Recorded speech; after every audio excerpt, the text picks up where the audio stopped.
president had billed this as a highly consequential press briefing, but the defense secretary really spent most of his time trying to scold the media, saying that they were so intent on being anti-Trump that they were missing out on these historic moments that the military, but also the president, were accomplishing. And he really doubled down on this mantra coming from the White House, and particularly from Donald Trump, over the last couple of days, that these sites have been completely obliterated. And he was reiterating these statements that have come out in the last 24 hours from a number of sources, including the CIA director, John Radcliffe, who said that there is a body of credible evidence that the nuclear program was severely damaged. I can't tell you enough how extremely rare it is for a director of the CIA to come out and make one of these statements. We did, though, get some new operational details from General Dan Kane, who is the Joint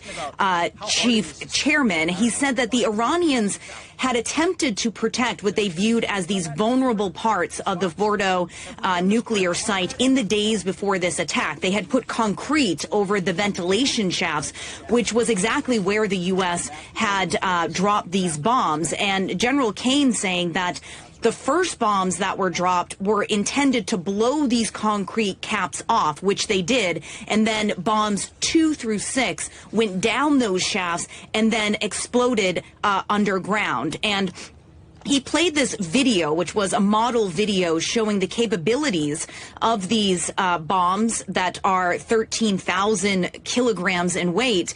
And he showed them exploding at the site and the force. And it was really intended to show people what these bombs are capable of so that they're in their own minds, they can know what happened. And he said that the pilots, some of whom were female, we also learned during this press conference, said that they saw the explosions, that it was brighter than the daytime. They'd never seen something quite as bright. Of course, there are a lot of details that still remain unknown. What was really the extent of the damage? We still don't know that. What happened to all of the enriched uranium? What about the centrifuges? What about the knowledge of how to build these nuclear weapons that the Iranians have? It is still very early days in digging through the details of this, but we did not get any sort of new details on the extent of the damage.